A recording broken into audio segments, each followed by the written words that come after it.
Hello, everyone, and welcome to Someone Should Have Told Me. My heart is so full right now. I have lost both my parents at once this past week. And, I talk about them all the time in my podcast. I talk about my mom with dementia. I talk about my dad and how he was taking care of her. I talk about what great parents they were, and I talk about how they loved each other. Now, they have shown us this great love story that I am very blessed to be a part of. And when you're in it, you don't see it because of what is going on. But as I look back from beginning when I was born till the very end, they always were looking out for each other. They always were worried about what the other needed, what the other wanted, and how to make the other happy and be satisfied. There were happy days.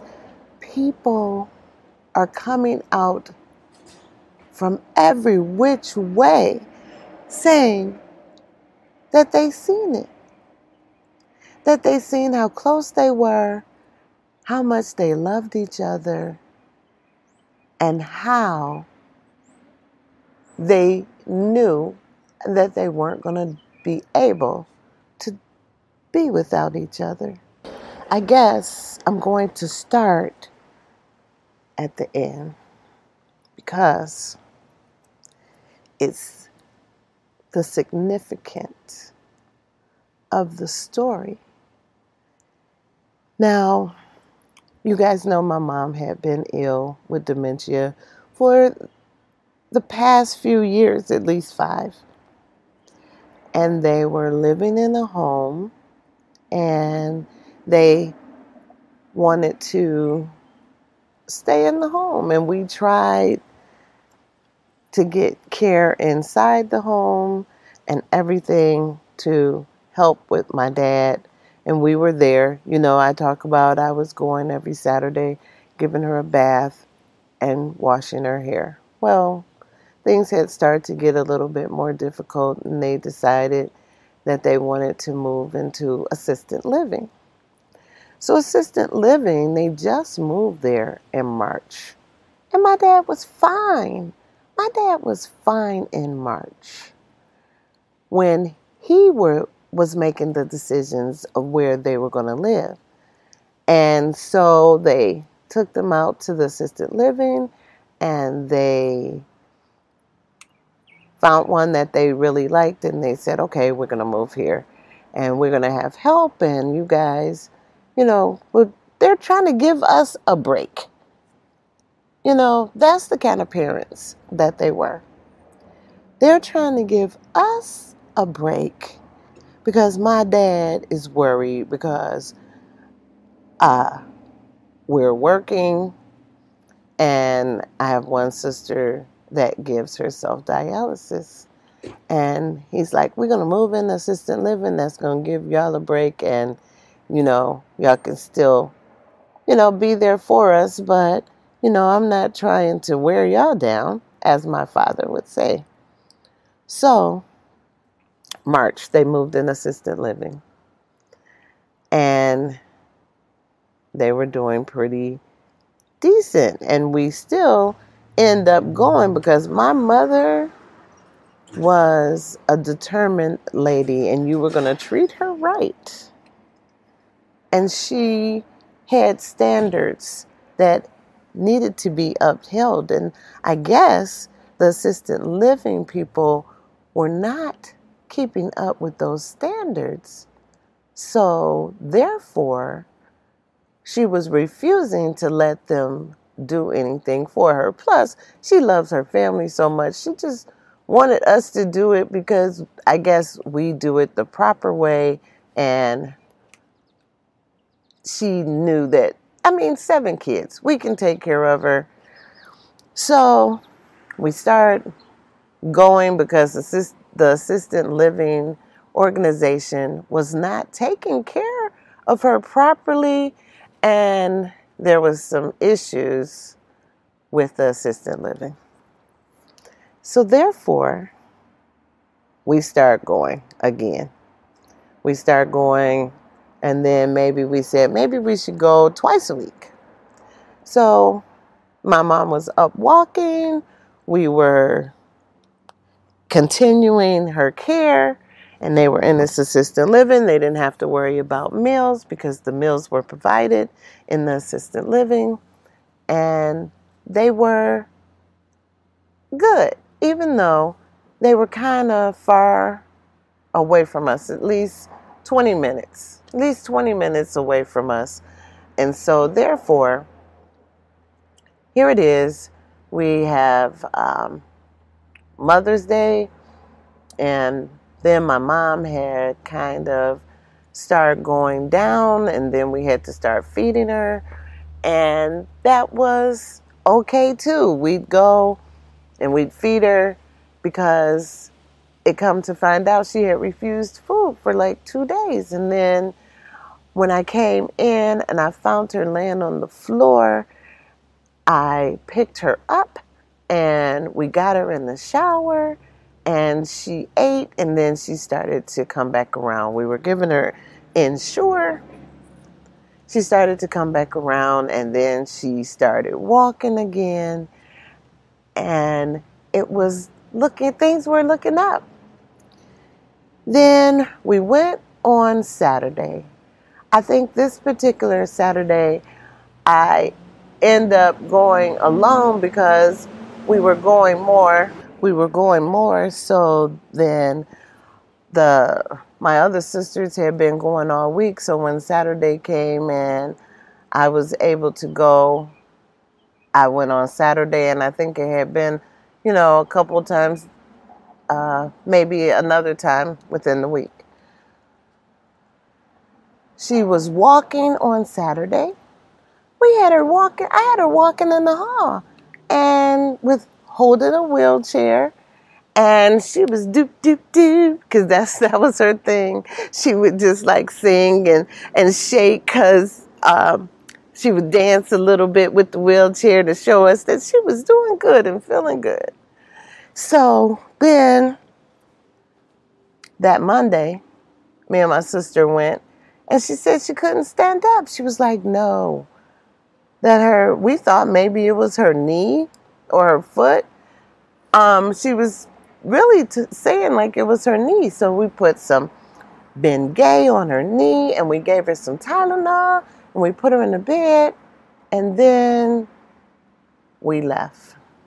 Well, that night, I guess she was in agony, so my dad ended up calling the assisted living front desk, and they ended up calling EMS for my mom, and they took her to the hospital. Well, they found out she had a UTI, and so they gave her an IV, and they sent her to rehab afterwards so that maybe we could get her back walking. Well, she was in rehab, and they tried very hard to get her back walking, but she would only stand on her tippy toes, they said. And I am not a doctor, but analytically speaking, I think that her feet had started to straighten out, and that it hurted for them to have shoes on and to bend up. So when people are starting to be dehydrated or are getting older, it's important to put shoes on them because their feet will straighten out and they won't be able to stand anymore. And it seemed like it was what was starting to happen. So then we brought her home. And she had to have a hospital bed. And so then we were coming every day, twice a day at this point, because my dad, he was starting to slow up, but, nothing that we thought was so serious. So he was slowing up. He was starting to be unsteady on his feet. And it's like, oh my goodness, Dad, you got to watch it. You got to watch it, because he would tell us he fell. While my mom was in rehab, he had fell and said he had hurt his ribs because he tried to stop his fall. And then he ended up hitting himself in the ribs. And he told me, I hit pretty hard. He was such a funny man. He said, I hit pretty hard. My ribs is sore. So we didn't know that anything was going on with him, and we visited my mom. He was still driving. Mind you, my parents are 88 now, and they would have been 89 in August. Now, they both were born in August, and they both were born in 1933. So this is really coming into the world together and going out together. So, my mom came home from rehab, as I said, and we were going twice a day at this point because my dad had slowed down to the point where we're not going to leave this to him to take care of her, because he needs to take care of himself at this point, and we need to try to help him. And all of this, like I said, since March. And then here we are, and we went through Father's Day, and my mom was home, so we were coming twice a day for that. And I'm outside, so if you hear some outside noises, that is what's going on. But here we go. So we're going twice a day. And then my dad, we went, and he was not getting better. He seemed like he was dehydrated, which is what we really thought he was. He was dehydrated, we thought. And so he had a doctor's appointment. My sister was going to take him to the doctor. And I had went the night before, and she had been there in the daytime before. And she said he never got up. She was probably there maybe 3 hours at least. And he did not get up from the couch the whole time. So therefore, when I got there, he was still on the couch and he was not sitting up straight. And I'm like, Daddy, what is going on? I was like, did you drink some water? Did you take your vitamins? And so I gave him some vitamins, and I had went down to get their food because I was there to feed my mom. So I went to get their food, and I gave him his food, and I went in to feed my mom. And when I came back out, he had just messed over the food. He hadn't ate. And so then I'm like, Dad, you need to drink an Ensure or something because you haven't been eating. He was like, I know. It's going to be better. And then he said to me about my mom, he said, I just wanted her to get better so that we could go for a ride or something. I said, I know, Daddy, I know.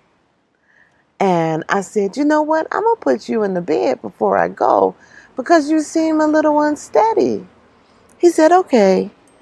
So I helped him to get in the bed. And I said, Daddy, you going to the doctor tomorrow? And they probably going to just give you an IV, and then you're going to be right back home. You're going to be okay. He said to me, I ain't leaving out of here yet, meaning, he hadn't planned on leaving this earth just yet. So the next day, talked to my sister, and I was like, you might need some help going to the doctor with him because he was not walking very good last night. She was like, I'm going to just put him in the wheelchair. And that sister, we have started calling her the soldier because she, no matter what, she has been the rock, and she has been the one that gives herself dialysis. So we are all there supporting each other. And I'm going to say right now, and I'm going to say it again, every last one of my 6 brothers and sisters have been on point and have made things happen, and there has been no negativity, and I love it and I appreciate it, and I am very thankful for that. Now, back to my dad. So I put him in the bed and I left. That next morning I talked to my sister. She said she was going to put him in a wheelchair. Now, that's what she did. And then she said when she got to the hospital, they helped her to get him out. Now, he went into the hospital and when we took him to the hospital, he was communicating. He was talking. And then they were, trying to find out what was going on with him. The next morning, we had a meeting with hospice for my mom. So my dad was in observation for 24 hours. And then that next morning, we had to go and meet with hospice for my mom. So therefore, my sister, one of my sisters, went up to the hospital with my dad. Me and another sister went for the meeting with hospice. And my niece, my older sister's daughter, she's almost like a sister. She's my oldest niece, and she just comes and she helped us take care of my mom. She has been right there with us 100% of the way, and nobody is looking for any payment. We are just taking care of my mom who took care of us, and my mom was an awesome mom, awesome grandmother. So therefore, we are in the meeting with hospice for my mom. We call my sister who's at the hospital with my dad, and the nurse casually says to my sister, oh, they're in a hospice meeting with your mom? Well, you might have to have one for your dad. And oh my goodness, the anger within us, I was like, how rude. This woman, for her to just say that about my dad, he's in observation. What is wrong with her? Oh my goodness, this is so upsetting. So you calm down. And then by this time, after the 24 hours, my father was starting to get a tiny bit confused. It's like, what is going on? Oh my goodness. So we finished the meeting for hospice with my mom. That is good. So now the next day, the soldier sister goes to the hospital with my dad, and the day before when my dad was in the hospital, my sister was there with my mom, and I had came to be with her because this was devastating. My dad's in the hospital and my mom's going in hospice, and it's just so much going on that we're just taking it step by step by step.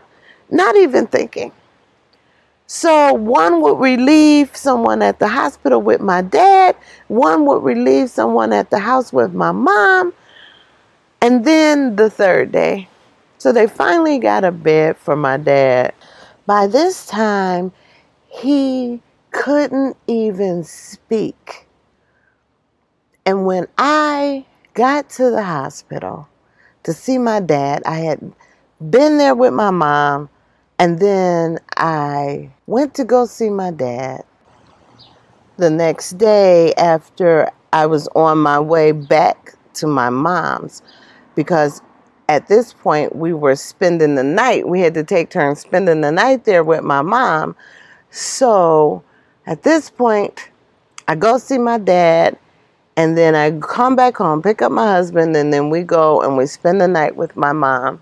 So while I was there at the hospital, as I said, my dad could not speak, but I knew that he was still alert because I came in and I grabbed his hands because he was very agitated, because they said that he was probably in pain. That was a sign that he was in pain. But I grabbed his hands and I just rubbed his hands, and I told him, Mom is okay. We're taking turns spending the night with her. It's going to be okay. You're going to be back with her soon. Dad, it's going to be okay. And so he took my hand and he was telling me, pull him over, pull him over. Of course, it wasn't clear, but the way he was reacting, then I was able to pull him over and make him comfortable in the bed with a pillow behind his back. And then he kind of settled down a little bit, and the nurses were there and they were saying he was asking for my mom, when he was able to talk, and that I had calmed him down a little. Well, when I first got there, I said a prayer. That was the very first thing I did before anything else, because to see my father like this was devastating when he just was fine. He just had been fine a couple of days ago, a week ago. And all he wanted to do was just my mother to get better so that they can travel and just be together. So then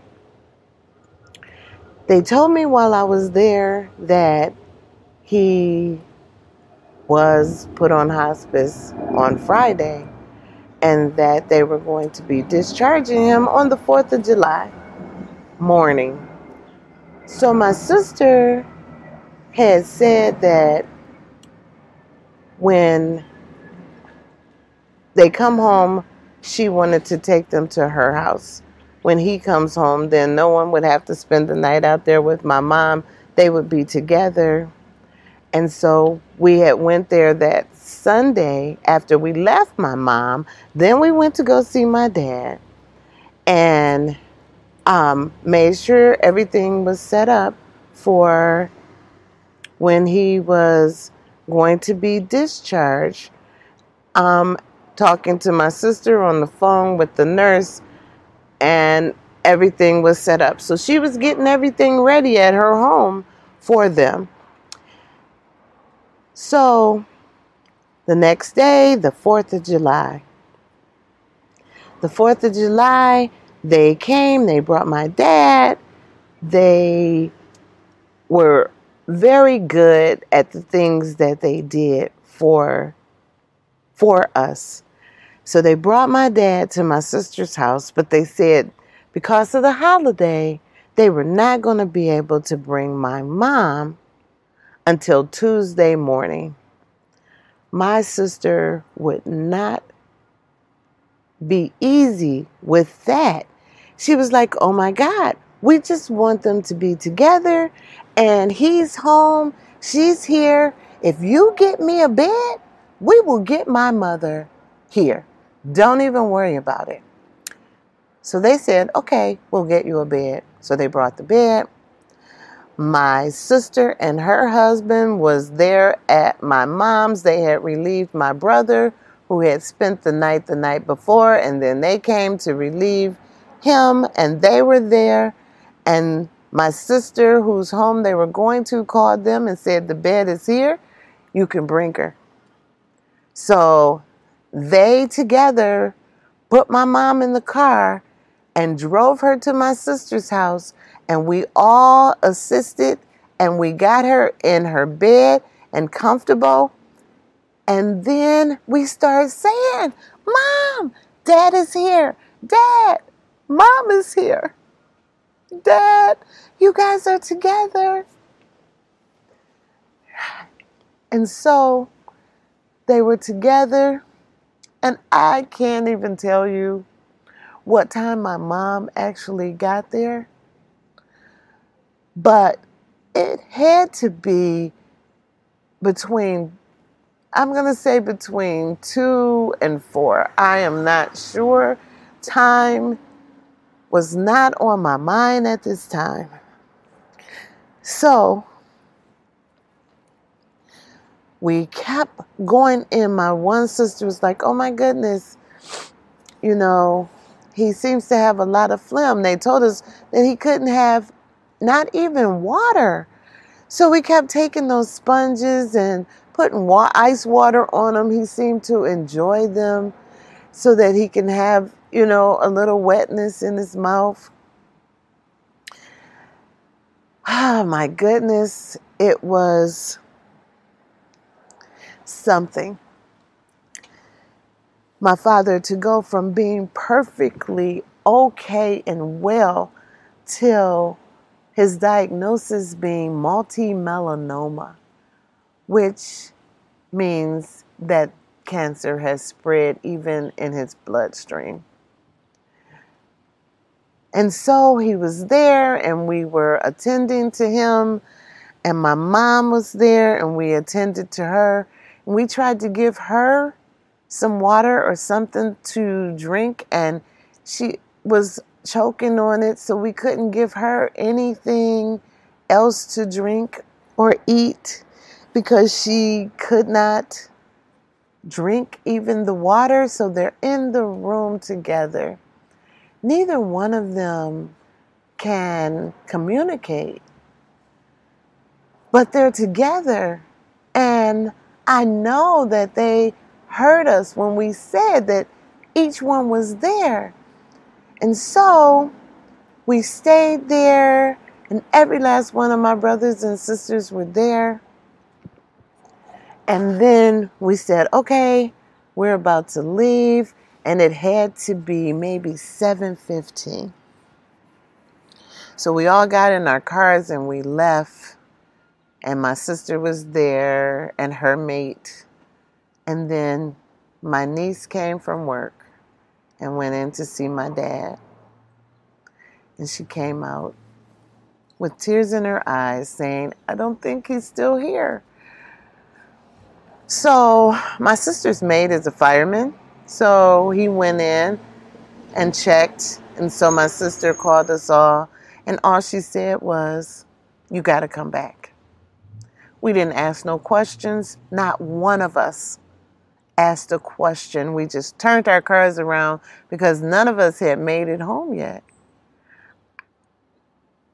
Turned our cars around and went back. And when we went back, he was gone. So I will say that it was so intimate with him being at home with us. It was so intimate. We all were there, and we were able to go and touch him and hold him and tell him that we love him still. And then we had to call, the hospice nurse, and then she called everyone, and the coroner came. And the magnificent thing about my dad is as the coroner drove off with my dad. It's the 4th of July. Fireworks are going off everywhere. And he deserved every one of those fireworks to be going off just for him, because he was there from the beginning with my mom until the end, no matter what. And now he has taken on going before my mom. We knew my mom was going to go sometime soon. They had gave her within 2 months when they put her in hospice. And so we like, oh my God, Mom, it's okay if you want to go with Dad. Because my mom couldn't communicate a lot, but she would say a few words when we would go over there, and we would give her music therapy. And her favorite song was God's Grace by, I think his name is Luther.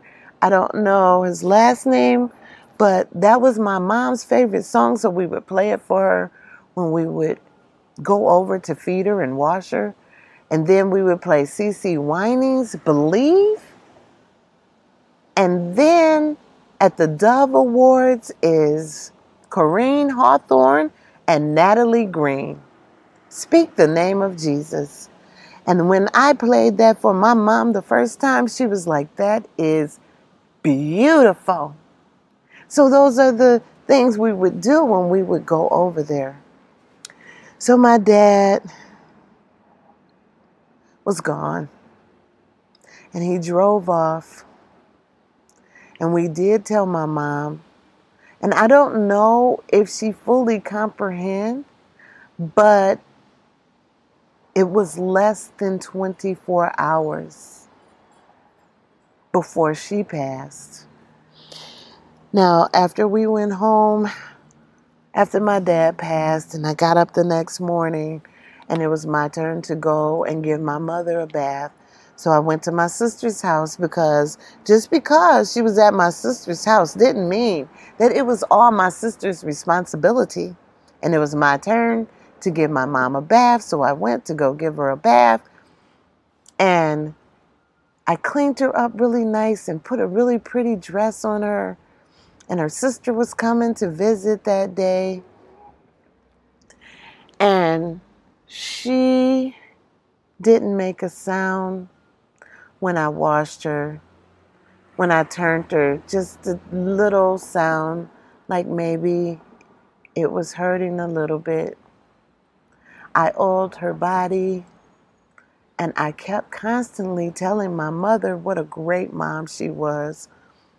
What a great mom she was, and still loving us as much as she did, and keeping us and teaching us.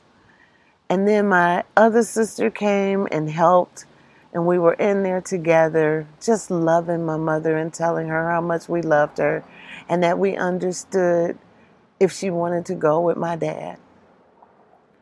So we finished cleaning her up, and everybody started showing up, all my brothers and sisters. So we were all there. My brother-in-law happened to go in and look at my mom, and he said, I think your mom is gone. And we all jumped up and we went into the room, and my mom took one more breath, and we all were right there. We were all right there with her. And we were happy for her and for her life, and that she had went to be with my dad. It's like he went to make a place for her, and then said, come on, let's go. Because a couple of times, I don't know if you guys believe in spirits or not. But one time we had went in the last week, and my dad said he had seen my mom standing up. And me and my sister got so excited. We were like, oh my God, this is great. Oh my goodness. And we went into the room, and she still had the pillow in between her legs, still was pretty much in the same position that we had left her in. She hadn't moved. And we're like, oh my goodness, there's no way that she could have stood up. And my dad had said, you think she forgot that she's sick? And we laughed about that because, of course, he was just a funny man and he was joking about it. But my analyzation of that situation is that they both were getting close, and she probably was standing up in her spirit and saying, come on, come on.